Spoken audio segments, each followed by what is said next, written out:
Jess? And this is A Walk in the Woods at Midnight, where we watch a movie that is available on platforms that are widely available, like Netflix, Amazon Prime, and Hulu. And so we try to find free movies, especially because my husband is so cheap that he doesn't like to pay for anything, and for whatever reason, movies in particular, I don't get it. But we really like to watch horror movies is our thing, and so we usually try to talk a little bit about horror films that are pretty, I think, well reviewed, and and a lot of them that have kind of that I think we've gravitated toward movies that have come out within the last 10 years, I would say. We should probably hype back a little bit. We can think about that too. It's like the 70s, the golden age. But this week we watched The Invitation. The Invitation, yeah. And this is a film that was released in, I believe, 2016. The director's name is now escaping me. I will remember it. But she directed a couple of films, one of which was called Girl Fight. And I think that she's pretty celebrated, especially on like the kind of art film circuit. And this was directed by her and written by her husband, actually. Her name is Karyn Kusama. Yes, that's her. Yeah. And I think her husband is something Hay, Richard Hay or something. But Phil Hay. Phil Hay, thank you. Phil Hay. Phil Hay. So this was a film. I think it's safe to say without spoiling anything up front. We always like to spoil things about 10 minutes in, 15 minutes in, and Jess will give you warning in case you haven't seen the film yet. But overall, I think this is a film about grief thematically. One could say that this isn't like a straight up horror movie. This isn't a monster movie. This is a slow burner, anxiety ridden, kind of like the world is kind of going sideways and you feel like you're the only one who's noticing it. And I think there's also a theme. So those would be hashtags, maybe. Hashtag monsterless. Hashtag paranoia. Hashtag paranoia. Hashtag cult. Yeah. Hashtag grief. Yeah. I think that's pretty good. I would say. So just to give you guys a flavor. So those are the categories that I would probably pick for this film. I'm learning through these movies that these movies are all about bad choices people make. Like, you don't want to go searching through your house in the dark when there are light switches available. You don't want to go to the attic. You don't want to go to the basement. You don't want to read a book that just all of a sudden shows up in your kid's bedroom. And you don't want to go to a dinner party at your wife's after you've been divorced with when you're grieving still over the death of your child, it's never good. I don't have any experience with divorce, but my brother and sister both have experience with divorce, and I'm quite sure they would not go to a dinner party 2 years after their divorce when their spouses are already married and they get invited to a dinner party. That sounds like a bad idea to me. Well, that's just asking for trouble. Well, a couple of things, though. First of all, it's LA, right? I mean, that to me drove the believability of the kind of craziness that this film was. Kind of, people are, more. I don't know. They've got very open minds, and I have to say this too.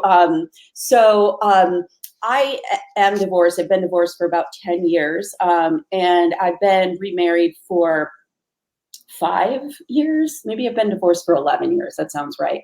And so my husband, Eric, is, and my ex-husband, Brian, we have a child together, and we all will go to dinner together, celebrate different things together. So it wasn't that far off, although I could see that these two seem to be in a really rocky spot. But I think also it was like, so that's kind of how this opens, is with this invitation, right? Right. To this dinner party. I guess we should kind of run through really quickly that. And I think the divorce was set off with the loss of their child. That's the wild card in this, is the loss of their child. Yes. And they're both grieving in different ways. That's a huge wild card in this, is they're both grieving in different ways. The ex-husband is clearly not over it, and 2 years is a very short time to grieve over something like that. He's still holding it. I think for good reason. He's still having a hard time dealing with it. And he shows up at the dinner party, and she's all like, la-di-di, let it go. And he just can't believe it. So right, especially because during early on in their marriage, or not early on, early at the point right after their son dies, the main character is flashing back to like stopping his wife from killing herself. Right. She was clearly, both of them were so devastated that it was clear that, they were both like, I feel like I can't go on. So it was a pretty intense film.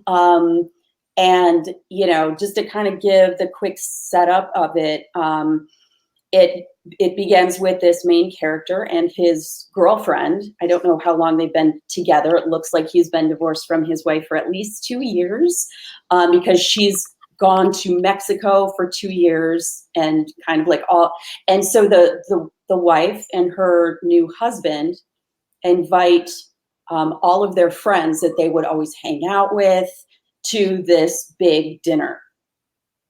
And they're celebrating something, or they just kind of are like, we're celebrating all of you. It's this kind of like, it's a very, kind of like new agey thing that they're doing. And I think the wife really does kind of go like, really does think like I was hurting so much that I had to do something. Like, I understand her need to make this switch to trying to be trying to get over something that you don't get over ever, really. You just kind of carry with you, and you move forward with it, so anyway, you're right, though. It was about grief and about how different people grieve.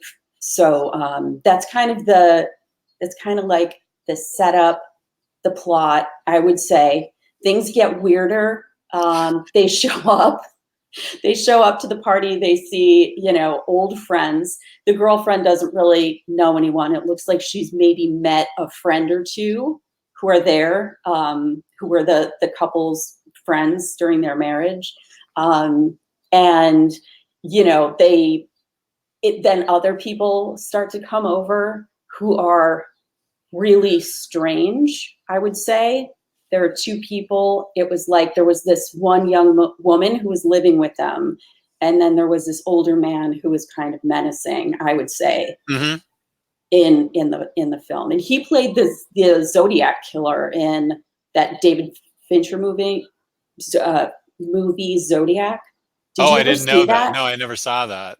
Okay, yeah. He was sort of like he was never caught, but that was like, it was sort of like, we know this is the guy, but we can't catch him in the act. So.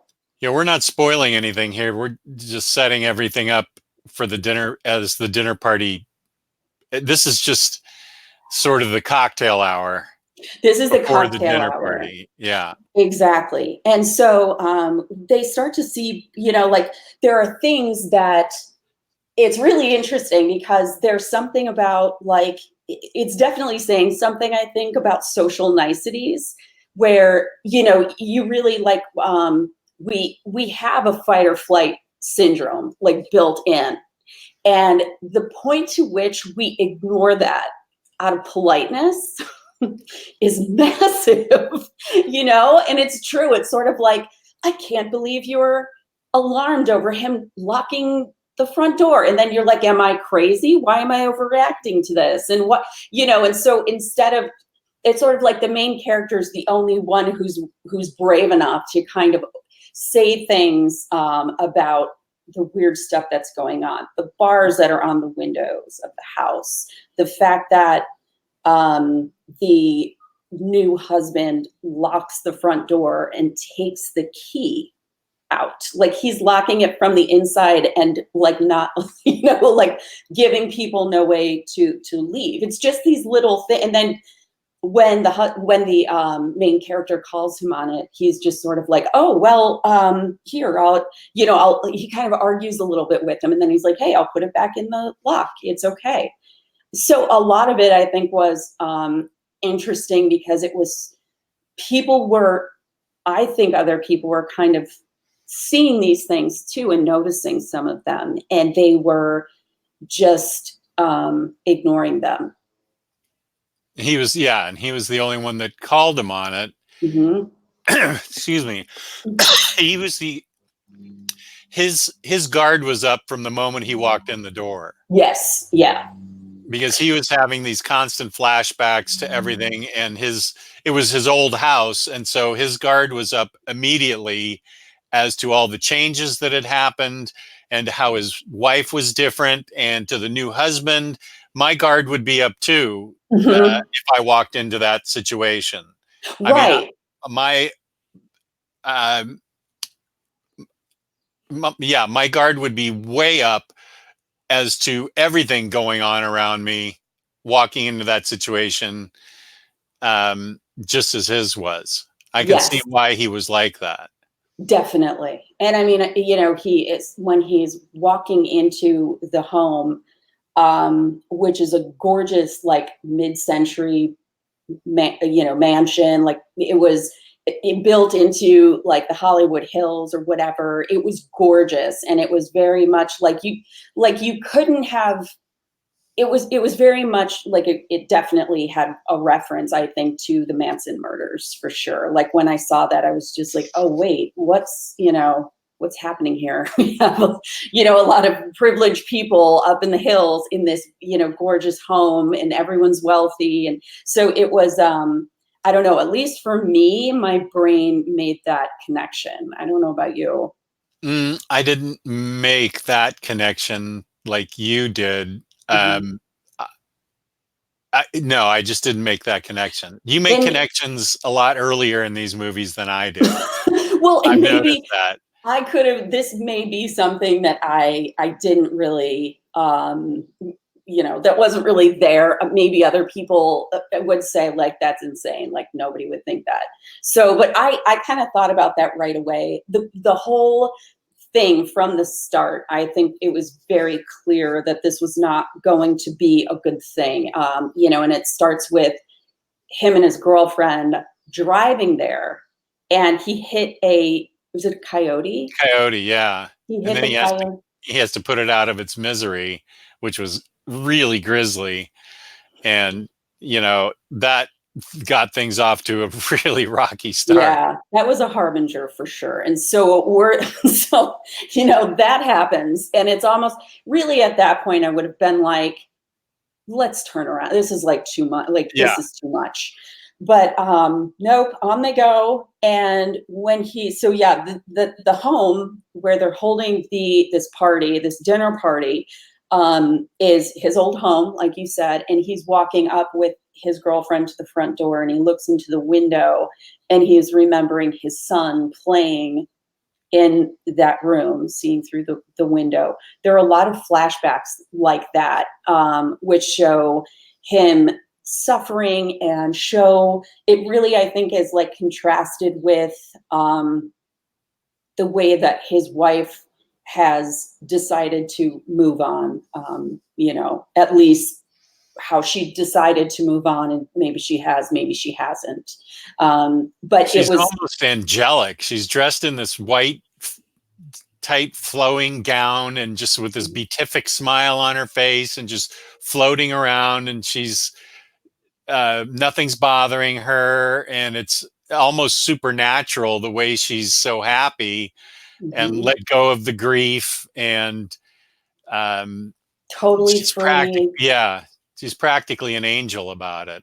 Yeah, yeah, definitely. And I think that, the main character sees that, and he's just really, I think he's both angry about Yeah. it and also jealous. And I think Sure. that's driving a lot of, it seems like in him the tension is jacked up so high that it's kind of like things that you're seeing out of the corner of your eye that seem weird. I think that he just kind of was like, maybe I'm crazy. And everyone's sort of reinforcing like, no, you're just crazy was enough, I think, for him to really question his own sanity and how he was perceiving things. And, really not necessarily his sanity, but his current state of mind. Yeah. He was questioning everything from the beginning. He had his guard up, like you said. So what am I forgetting about the setup that people might need to know in order to well, from the cocktail hour, we can't talk about the end of the cocktail hour without spoiling it, because that's when the slideshow begins. So, and then dinner progresses. So we might as well say we're going to spoil it now at the 17-minute mark, and talk about, so we're spoiling it now, and talk about the slideshow that the new husband brings out about the cult that they went to visit in Mexico. And that's where he met the wife. That's where the new husband met the wife, right? Yeah. Yeah. And they show this like video of, this guy who, I don't know if anyone remembers this guy from like MTV. He used to do like Frank Sinatra impressions. I don't know. He was a comedian, but anyway, he played the like cult leader. Oh, he did? That was the guy? That was that guy. I didn't recognize him. I recognized him, and I was like, where is he from? And then I saw it, and I was like, yes, that's him. Oh.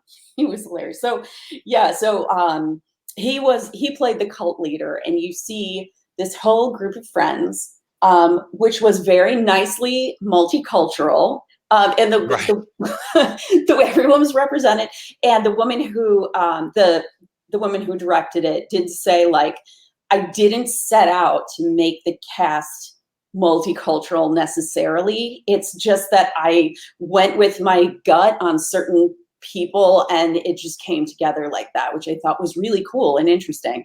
But I digress. They are all sitting around in a circle, and the new husband decides to kind of say, like, well, here, let's watch this film from our time in Mexico. And so that guy, the cult leader, is talking in this video about freedom and freedom from grief and letting go. And it seems to be everyone in this cult seems to have lost someone, right. It seems like. And they're important. Importantly, the husband and wife try to make sure it's not seen as a cult. It's a new way of life. They don't like the word cult, even though we're saying cult, because it obviously is a cult. But they're labeling it as sort of a new way to live. Right. Exactly. By letting go a new way to letting go of your grief. Yes, being free of your grief, which is which is obviously an impossibility for human beings. It's part of what makes us human, is like, and all of us suffer from it, and all of us connect to one another because of it. And it's clearly an empty promise that he's making. But we see the cult leader on the video, after he gives his little spiel up front. We see him comforting a dying woman, who is, probably early 30s, and there are like a couple of people around her, and he's sort of guiding her through into her death and talking to her about how she's going to see her father and her husband who passed away. And when she passes away, people in the room are like, I can feel her spirit, whatever. So it's a very emotional thing, and it's a very disturbing thing because it's a real death caught on video, which is totally weird. It kind of brings down the room of the cocktail party. Massively. Yes, I think that everyone, they are shocked. They're shocked, they're freaked out, they really kind of say, like, why did you just show us this? It was really disturbing. I really didn't want to see that. And they couldn't really understand because they're, in a place where it's like, this is something that is, this is beautiful. Like, this is her letting go of her grief through death, and she's going on to a better place and going to see her loved ones again. But really, without that context of like having being brainwashed, it's really a very disturbing thing to show people. So you do have this eerie feeling of being sold something the whole time. And people, and like I said, I mean, people do sort of go like, it's LA, people think differently, it's, you sort of like find your own way here and whatever you can do, and so they kind of like, I think that the people in the room feel so afraid to judge them, to judge these people who have suffered this great loss of their child. It sounds like the man who is the new husband, sounds like he lost his wife. It's like, I think that there's a great, at least I know that if I were in a room with friends of mine who had lost a child, I would defer to however they were feeling and just be like, it's legitimate how you're feeling. That's great. Whatever it takes to get through, I'm here. So I don't know that I think I can see how everybody tried to sort of act normal. But they were like, I didn't want to see that. Yes, that really did start. That's kind of when things started to really kind of go out of control. I think and then when the Zodiac killer guy goes into his story, that's when things really got dark. Oh my God, yeah. So he goes into this story about having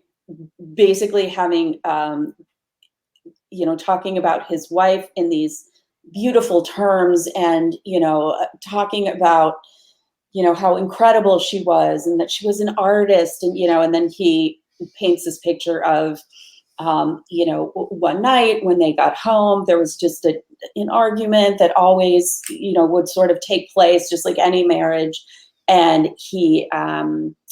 they were both drunk, and he had hit her so hard that he'd hit her, first of all, and then he hit her so hard, in fact, that she was killed, that he had killed her. And so he had gone to prison, and then he joined this cult afterward, and says that, he owns it, that, this is something that I did, and I've grieved, and I've had the weight of guilt on me all of this time, and I couldn't forgive myself, but now I've let all that go. And that's the point where I am out of there. Yes. And in fact, that is the point where there's a blonde woman there who's one of the friends, and she is out of there. She just gets up and she's sort of like, I'm sorry, I'm out. This just isn't for me. It's just, this is too much. I have to leave. But but I always kind of wondered if she actually got out of there alive, because Zodiac killer guy pulls his car out so she can get out, and then goes up to her car and we don't see what the results are. And it's, the main character is watching this. He's watching him out the window, Yeah. and because he knows, and everyone's sort of like keeps trying to pull him back into the group, but it's like, why are they doing that? Are they doing that because he's making everything socially awkward? Are they doing that because they don't want him to see things? But yeah, when he goes out there with the woman to move his car so she can get out, and then says she disappears around the sort of like the gate. They have like a gated driveway, and he says, "Hey, wait a second." And yeah, I mean, I was just like, "Oh, she's gone." I don't know what's going on just yet, but she's gone. Yeah.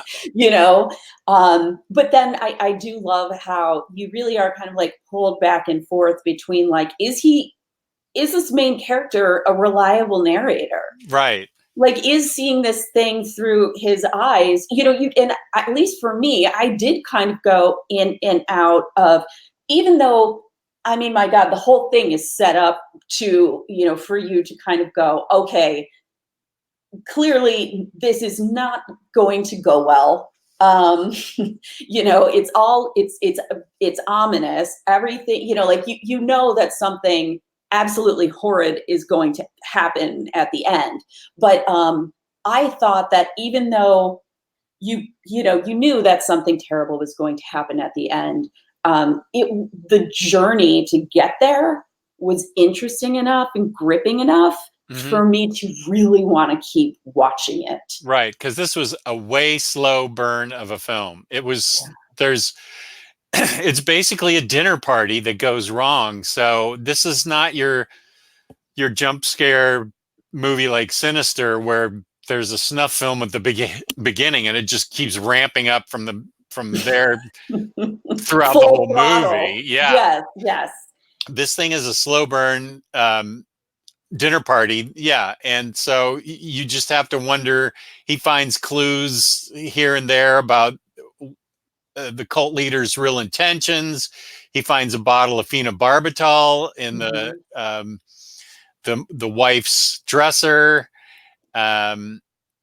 And I don't even know if you can get phenobarbital anymore. I don't even know who prescribes that. But there was a doctor amongst the group that identified it. And so that heightens his suspicions.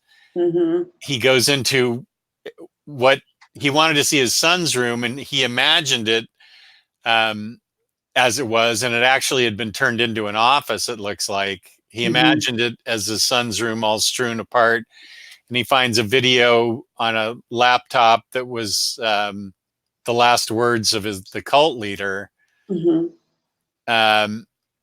which seemed very ominous. And go ahead. I was just going to say, can we talk about that scene in the son's room for a minute? Yeah. So there were so many things there. It was like, that got really emotional for me, actually. And I loved that as he was getting, as it was nearing the end, and he was sort of like building up to this big thing where he was going to find this video that was going to explain, on the laptop in the office, that was going to explain everything. When he reached for the door to his son's room, there was a reflection on the door that showed him reaching for the doorknob, but it also looked like in the door, his sort of past self was reaching out. Oh, I didn't see that. Go back and take a look at it. I mean, that is so cool. I didn't pick up on that. Darn it. It was, and so that's kind of where it started to really become emotional for me, because he was sort of, he was going back and he was like thinking about everything, and he's in the bathroom. I think right before he goes into his son's room, or I don't know. There was a point close to him going into the room where he was washing his hands, and he was thinking back to him washing his son's hands. Yeah. So like, and you can see in the mirror in the bathroom, it's set up so there's like a mirror on this side and a mirror on this side, and it creates that endless reflection Yeah. forever, going forever, and he sees himself in there. And it made me think about the film that we had seen before. It was, oh my gosh, what was it, where it was the creepy dude in the trailer who was rolling red flowers Oh, and smoking it, the French guy? Resolution. Resolution, thank you. In Resolution, he was sort of talking about this, which is an excellent movie. If you haven't seen it, I will plug this movie, and also Inception by the same directors, Until the Day I Die. Everybody has to see it. Endless. Endless, yeah. Endless, yeah. Oh, Endless, yes, thank you. Not Inception. That That's one. a great movie too, but it's The Endless you're talking The about. Endless, yeah, that one. But there's a scene in the movie Resolution where it's, the film is really a lot about kind of like it kind of just suggests different worlds. And there's one point where the main character's meeting with this guy who's a pretty weird dude and clearly very psychologically interesting. And he sort of holds up a mirror to the main character, and he can see all of these worlds, these layers and membranes of worlds. That's how he describes it. So when I saw this same thing in this film, which, I mean, I don't think either movie was inspired by anything else, but it recalled that scene where it's like there are a billion possible outcomes. Mm-hmm. And I think he sees that, and he keeps sort of going back to this idea of like, I could have done something. The outcome could have been different. I could have been in this, universe where something would be different, because I think that's probably a very, just like a normal thing to do when you're like looking back on a tragedy and you're like, Oh, sure. if only I wouldn't have done this, if only I wouldn't have done that. And it's the thinking is pretty useless. So anyway, those were two visual things that I had noticed that really caught me, that really made me, I don't know, just like gripped me. So those were those things. I also noticed that, the one thing I wanted to say about, I'm sorry. You know what? I interrupted you. No, you interrupted me with good analysis. I don't mind being interrupted for that. Thank you. You're the analyzer. That's I'm why the analyzer. great. Yeah, you are. That's why it's good. But I had cut you off when you were describing the ending where he had been in his son's room, but really it's been remade into an office. Yeah, and I just said that's where we learn of it really is a death cult. Mm-hmm. Where he learns the true nature of what's going on. And there's finally wine served after this big feast. Mm-hmm. And he's had a false start where he accused everybody of doing something else, and the boyfriend shows up late. He accuses them of doing something to the boyfriend, and the boyfriend shows up late. Mm-hmm. and he says, I'm sorry. It looks like, I made a mistake, and the girlfriend wants to leave. Mm-hmm. And then it turns out he looks out at some point before all this, because he keeps wandering around the house, reliving memories. Mm-hmm. He sees the husband light this red lantern just out by the pool. Mm-hmm. And he doesn't question it, but he notices it. Mm-hmm. And it turns out that's actually a key part for the best 5-second ending ever. Yes, it is. And before we reveal the ending, I also wanted to just talk about the fact that his girlfriend, Kira, the main character's girlfriend, at one point, when the main character's sitting outside, it may have been before the Red Lantern was lit. I can't remember, but it was an outdoor scene. Yeah.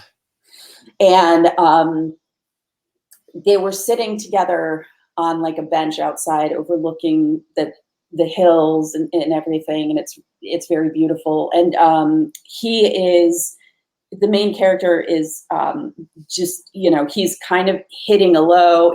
Just done something that people, you know, that he just sort of like, he just was sort of starting to, I think that's when he was truly starting to get a little bit jealous of the fact that his wife really truly seemed like she had moved on from not only the death of their child, but also their marriage. You know, Yeah. I think there's a flicker of recognition and sort of just remembering the love between them when he first walks in, you know, and then he sees her new husband. And even though they're in different places, I think he's sort of holding on to memories, and she has sort of just let it go, I think. But anyway, when he and his girlfriend are sitting outside on the bench, he says something along the lines of, you know, I can't let this go. I don't know, you know, like, it's just, where do I put this? It's the death of your child. I don't know what to do. And she was like, listen, we will get through this together. Like, I will help you and you help me. Like, that's what a relationship is. And he says, you know, to her, like, you can't help me. Like, no one can help me, you know? And she, rightfully so, gets, I mean, pissed and goes inside, because it's true. That really is what, if you're not willing to let your partner help you or make you feel better in life, then you're closing yourself off. And Right. it's really not a great relationship to begin with. Yeah. And so anyway, the irony is at the end, which maybe I can just explain. Yeah. Yeah. So you're right. At the end, he that when they serve the port after the dinner, you know, he finally just, the main character stands up and just knocks the glasses out of everyone's hands. He's figured it out, and everybody sort of becomes enraged at him for, you know, again, sort of being out of turn when it comes to social niceties, and him just being really accusatory toward people. But then we look and see that one of the women who had actually taken a drink of the port was dead on the table. Yeah. And so then we have, you know, all of these problems where, you know, I mean, the doctor's trying to revive her, and then the husband comes out of the other room with a gun and shoots the doctor. And we start to see like, oh, okay, so yep, this was all intentional. This was Then all it does become terrible. like the Manson murders. Then it does become like the Manson murder. Yes, exactly. And so they are, you know, I mean, there are chases through the house. There are, you know, I mean, there's shootings. Everybody is dying. And at the end, there really is only the main character, Kira, his girlfriend, and the husband or lover of the doctor who was killed, left alive. And what happened really was that Kira did save him in the end. Right. And so, yeah. And so she, you know, I mean, it really was like this is him kind of getting through it. It's not him getting over it or ignoring the son's death or whatever. It's been pure chaos, but he has chosen to go right through it instead of avoiding it. And then you can well, they all, you know, they regroup after the wife wings the ex-husband in the shoulder with a bullet, and then turns the gun on herself and has immediate remorse and asks to be carried out to the pool. So the ex-husband and the girlfriend Kira carry her out to the pool where she expires, and the other guy, they come out and they, you know, give each other a survivor's hug, and all of a sudden you hear massive amounts of helicopters and sirens and sirens and sirens and sirens. And they go over to the Red Lantern and they look out into the LA hills, and there's all these red lanterns lit all over the hills. Yeah. Meaning that there have been mass suicides, or homicides rather, all over LA from these cult guys. At least. At least, yeah. And it was chilling when that realization where he just goes, Kira, and they look out and they see all these red lights lit to signify that they had all poisoned their guests and themselves. Right. Yeah. That was just bone chilling to me. It really was. That last 5 seconds made the whole movie worth it to me. Yeah, it definitely did. It was a very interesting and satisfying and chilling ending. I totally agree with you. And I think it was really also, like, to me, a lot of this is certainly it's a comment on how we all grieve and how it's a common human condition, and that, even, I mean, and this is very controversial to even say, but the fact that, we will use like pharmaceuticals to get through something that is really horrible and horrifying. And, if you use, like, what is the difference between numbing yourself in one way or another? And is there a difference in, so there were a lot of things that popped up for me that I felt like the film might have been saying. But I don't know. Anyway, I found it interesting. And don't get me wrong, I'm definitely not someone who doesn't think people should, help themselves with pharmaceuticals if they need to, definitely. But I just, like, I thought it was something like, we all are looking to climb out of grief in one way or another, and it's so all consuming that literally, like, every one of us has something to grieve over. Yeah. So yeah.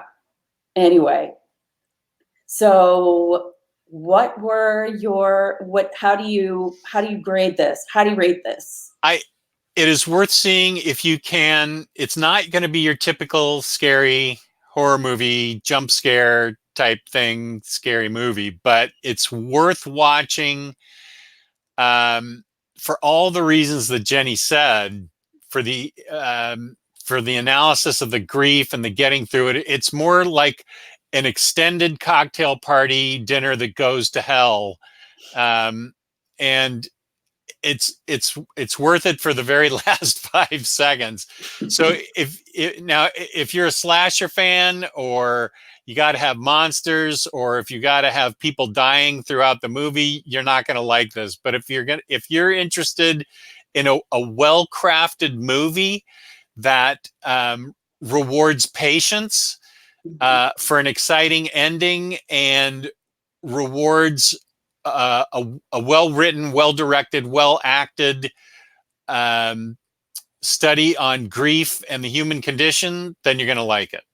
Yeah, I would definitely categorize this, and in fact, most of the movies we watch, as psychological horror. Yeah. So it's a type of horror that is, I mean, it's going to trigger things, if done right. It's going to trigger things within you that you have to face, and it's, these are things that we all have in common, fears that we all have in common. And these are going to call up, I think, more scary feelings or thoughts, and reveal them to you. And to me, psychological horror is the best kind. That's right. My favorite. So, I agree. Yeah. And so, yeah, if you're, the thing is that when you start to watch the movie, if you're like a plot person, and all that matters is a gripping plot where, where you're like, the ending is a big deal to you. Like, if you're like, I really hate knowing that something is going to go south from the beginning, then don't watch this. It's not for you. But if you can enjoy the journey of, you know, just going through what these people go through and kind of like learning something about these vulnerable characters, about yourself and your own vulnerabilities, and you love psychological horror, I think this is definitely worth a watch. Right. Okay, so we agree. Mm-hmm. And I would not go to a dinner party thrown by your wife, your ex-wife, within 2 years. That's just not a good idea. See, now I definitely won't go to any more, you know, dinners with my ex-husband and my. Well, This has cured me of that. Go on. Well, you don't live in LA, so it's okay. Yeah, we're Midwesterners. Right. So thank you for watching. We appreciate it. Please subscribe and hit the like button. Any comments you leave, we always respond to. And as usual, peace and love. Peace and love. Thank you.